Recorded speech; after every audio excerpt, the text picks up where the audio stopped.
నమస్తే అమ్మా. నమస్తే అమ్మా. మనల్ని అనుకరించేవారు ఉన్నారనుకోండి, మన పద్ధతి ఏ విధంగా ఉండాలమ్మా? ఫర్ ఎగ్జాంపుల్, నాకు అనంతమ్మ అంటే మా మా అమ్మతో సమానం. సంతోషం తల్లి. ప్రతిదీ అమ్మ ఇలా చెప్పారు, అనంతమ్మ అలా చెప్పారు, నేను ఇలా చేయాలి, అలా చేయాలి, ఇది చెయ్యకూడదని అమ్మ చెప్పారు అంటే అంతలా నేను అనుకునేటప్పుడు అలా చాలా మందిని అనుకుంటూ ఉంటారు కదా, వాళ్ళ పద్ధతి ఏ విధంగా ఉండాలి?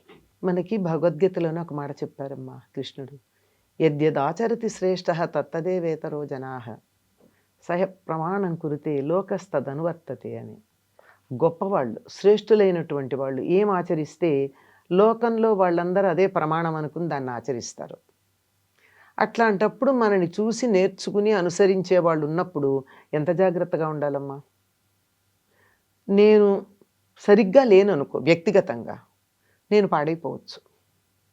లేదు, నా కుటుంబం, నా స్నేహితులు, నా అంతవరకే.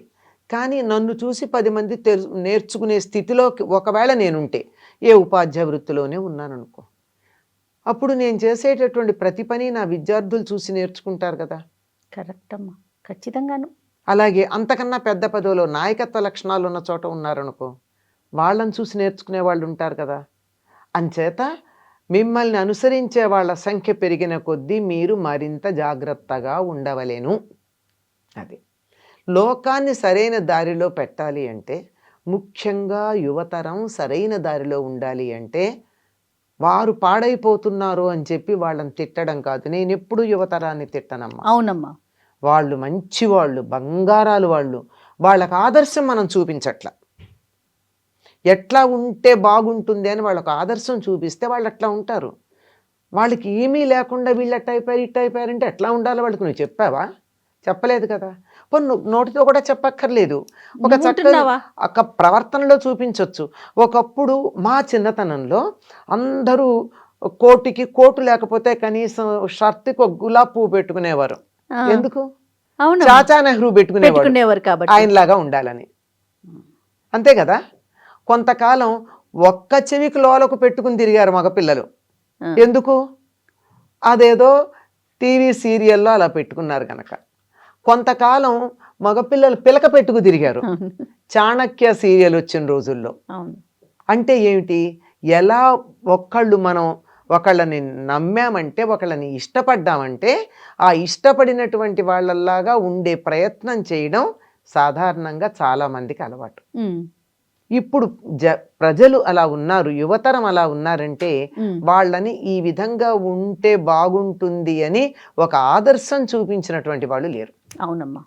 ఒకప్పుడు పట్టు చీర అంటే ఒక రకమైన నీలానికి ఎర్ర బార్డర్ ఉన్న చీర కట్టుకునేవాళ్ళు. మంచి కంచి పట్టు అంటే దాని పేరే ఎంఎస్ బ్లూ. ఎంఎస్ బ్లూ అంటే ఎంఎస్ సుబ్బలక్ష్మి గారు తరచుగా కట్టుకునే నీలం రంగు అని అర్థం. సాధారణంగా ఎక్కువ మంది మొన్నటి దాకా కూడా, అంటే ఒక 10-15 ఏళ్ల క్రితం దాకా, తర్వాత నాకు అంత గమనింపులో రాలేదు, సాధారణంగా కర్ణాటక సంగీతం పాడేవాళ్ళు ఎంఎస్ బ్లూ శారీస్లో కనపడేవారు. అంటే ఆవిడ ఆదర్శం అట్లా. అవునమ్మా. అలాగా ఒకళ్ళంటే ఒక రంగంలో ఆదర్శప్రాయంగా ఎవరైనా ఉంటే ఆ రంగాన్ని అభిమానించే వాళ్ళు ఆ విధంగా ఉంటారు. కొంతకాలం రాజేష్ ఖన్నా అభిమానులంతా గురు షర్ట్లే వేసుకునేవారు. ఈ మధ్య కాలంలో ఈ వేస్ట్ కోట్లు వేసుకుంటున్నారు. దానికి ఆదర్శం ఎవరో మనకి తెలుసు, చాలా మంది వేసుకుంటున్నారు, అది వరకు లేదు. ఇప్పుడు ఎవరు చూడండి, లాల్చీ దాని మీద వేస్ట్ కోటు, ఇట్లా పైగా గడ్డాలు పెంచుకోవడం మగపిల్లలు, అది కూడా ఫుల్గా కాదు, కొంతవరకు ట్రిమ్డ్ గడ్డాలు ఎందుకు? వాళ్ళకి ఒక నచ్చినటువంటి నాయకుడు ఎవరో ఆ రకంగా ఉన్నారు కాబట్టి. అందువల్ల తరువాతి తరాన్ని బాగుండాలి, సరైన దారిలో వాళ్ళని ఉంచాలి అనుకుంటే వీళ్ళని ఏమంటారంటే, ఈ రోజుల్లో ఒకప్పుడు ఆదర్శం అంటే ఈ రోజుల్లో ఇన్ఫ్లుయెన్సర్స్ అంటున్నారు. ఈ ఇన్ఫ్లుయెన్సర్స్ గనక సరిగ్గా ఉన్నట్టయితే తరువాత తరం బాగుంటుంది. అందుకే కొన్ని మంచి వాటికి కొంతమంది బ్రాండ్ అంబాసిడర్లుగా తీసుకుంటూ ఉంటారు కొన్ని కంపెనీల వాళ్ళు. కొంతమంది చాలా గొప్ప నిబద్ధత కలిగినటువంటి వాళ్ళు, వాళ్ళకి కోట్లు ఇస్తామన్నా కొన్ని రకాలైనటువంటి కూల్ డ్రింక్స్కి తర్వాత హాట్ డ్రింక్స్కి మేము Promotion బ్రాండ్ అంబాసిడర్స్గా ఉండి ప్రమోట్ చెయ్యము అన్న వాళ్ళు ఉన్నారు. Hats off to them. Yes. కొంతమంది వాటిలో పడిపోయి వాళ్ళ కెరీర్ని పాడు చేసుకున్న వాళ్ళు ఉన్నారు. పేర్లు నేను చెప్పక్కర్లా, చాలామంది కళ్ళ ముందు చాలా పేర్లు కనపడతాయి. అవునమ్మా. కనుక ఒకళ్ళకి తరువాత తరం బాగుండాలి అంటే జంజీ అనే పదం వాడుతున్నాం వాళ్ళని. వాళ్ళకి బాగుండాలి అంటే ఈ ఇన్ఫ్లుయెన్సర్స్ అని చెప్పేటటువంటి వాళ్ళు చక్కగా ఉండాలి. ఉదాహరణకి నేను ఎక్కువగా చెప్తూ ఉంటాను, యాంకర్లు ఉన్నారమ్మా, అమ్మా వాళ్ళు కానీ చక్కగా ఉంటే ఫలానా యాంకర్ అట్లా ఉంది అని చెప్పి అమ్మాయిలందరూ చక్కగా ఉండరా? ఖచ్చితంగా ఉంటారమ్మా. మీరు ఒకళ్ళు ఉన్నట్టుగా మనం ఎందుకు ఉండాలమ్మా? నమ్మి ఇది మంచిదే అని మీరు అనుకున్నప్పుడు దాన్ని అనుసరించవచ్చు కదా. చక్కగా ముఖాన్ని బొట్టు పెట్టుకోవడం మొదట్లో చాలా మంది పెట్టుకునేవాళ్ళు కాదు, ఇప్పుడు మగపిల్లలు కూడా చాలా మంది పెట్టుకుంటున్నారు. వాళ్ళకు ఒక ఆదర్శం ఉంది, ఫలానా వాళ్ళు పెట్టుకున్నారు కనుక మేము పెట్టుకుంటున్నామని. ఇప్పుడు ఆడపిల్లలు కూడా తప్పనిసరిగా యాంకర్లందరూ ముఖాన్ని బొట్టు పెట్టుకుంటే అసలు ఎంత అందంగా ఉంటారు సార్, అద్దంలో చూసుకోవచ్చుగా. అద్దంలో చూసుకుని ఆ తర్వాత పెట్టుకోనక్కర్లేదో నిర్ణయించుకోవచ్చు. చక్కగా అట్లా పెట్టుకుని అది మంచి డ్రెస్ చీరలు కట్టుకుని, నావికా కుమార్ ఎవరో ఒక ఆవిడ ఉంటుంది, లావుగా ఉంటుంది, ఇండియా టుడేనా ఏదో ఒక అవును దాంట్లో ఆవిడ కొంచెం బొద్దుగానే ఉంటుంది. ఆవిడని ఏనాడన్నా వేరే రకమైనటువంటి డ్రెస్లో చూసారా మీరు? చక్కగా ఇంత బొట్టు పెట్టుకుంటుంది, అంత అంచున్నటువంటి మంచి చీరలు కడుతుంది, అన్ని చీరలకు అంచు ఉంటుంది, మంచి బార్డర్ ఉన్న చీరలు కడుతుంది. ఎంత డిగ్నిఫైడ్గా ఉంటుంది, ఆవిడ మాట్లాడుతుంటే వినాలనిపిస్తుంది. అలా ఉండొచ్చు కదా. You can be a trend setter. If you really feel this is good, you can be a trend setter. Trend setters సరైన వాళ్ళు లేరు మనకి ప్రస్తుతం.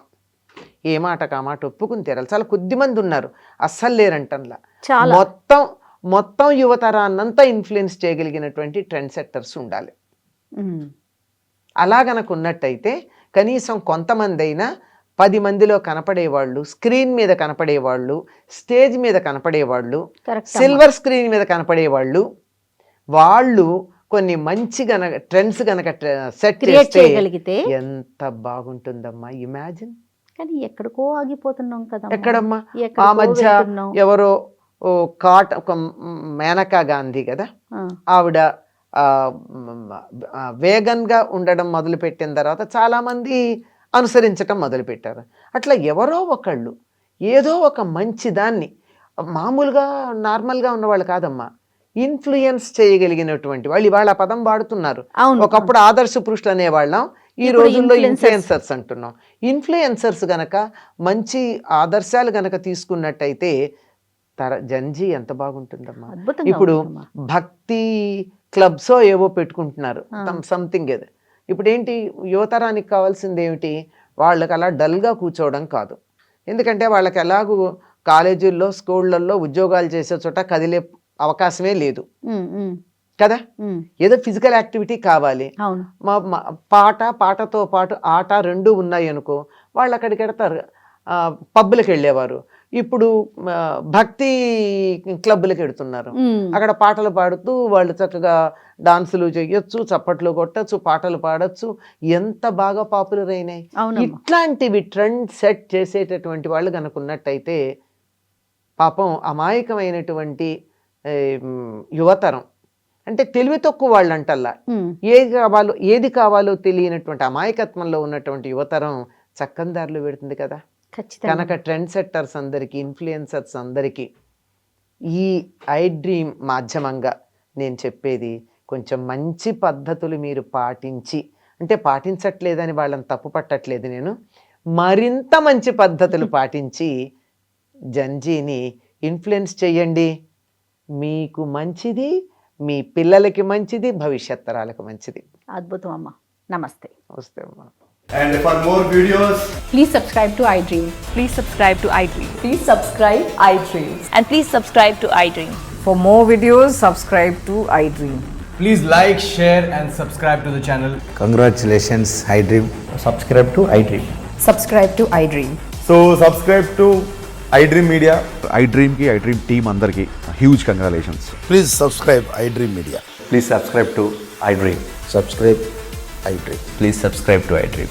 ఐ డ్రీమ్ అంటే నా కళల ఛానల్ను సబ్స్క్రైబ్ చేసుకున్న నోరు తిరుగుతలేదు, మీరైతే గంట గుర్తు కొట్టండి. For more such videos, please subscribe to iDream.